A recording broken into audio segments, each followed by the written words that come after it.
అకాల వర్షంతో సుడిగాలితో మేడ్చల్ జిల్లా, రంగారెడ్డి జిల్లా, జహీరాబాద్ ఈ అన్ని ప్రాంతాల్లో కూడా రైతుల జీవితాలు అస్తవ్యస్తంగా మారి అసలే ఆదాయం ఉండదు, మార్కెటింగ్ సౌకర్యాలు ఉండవు.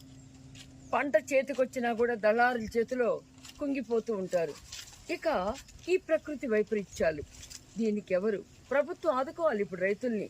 వీళ్ళకి అకాల వర్షంతో పంట నష్టమైనటువంటి రైతులకి వెంటనే ఏదో పథకాలు ఇస్తామని చెప్పడం కాదు, వాళ్ళకి అవసరమైన ఆర్థిక సహాయాన్ని అందించాలి. ఇక నేను ఒక మాజీ శాసనసభ్యురాల్ని.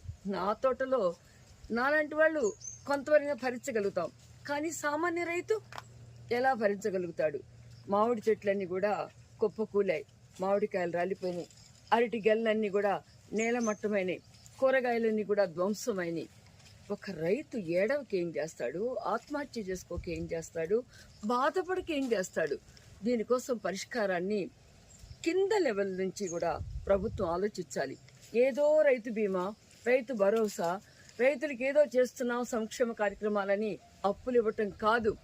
అవసరమైనప్పుడు పంట చేతికొచ్చింది నేల పాలైనప్పుడు వాళ్ళకు అందించే ఆర్థిక సహాయాన్ని ఇంటీరియంగా ఆలోచించడం జరగాలి.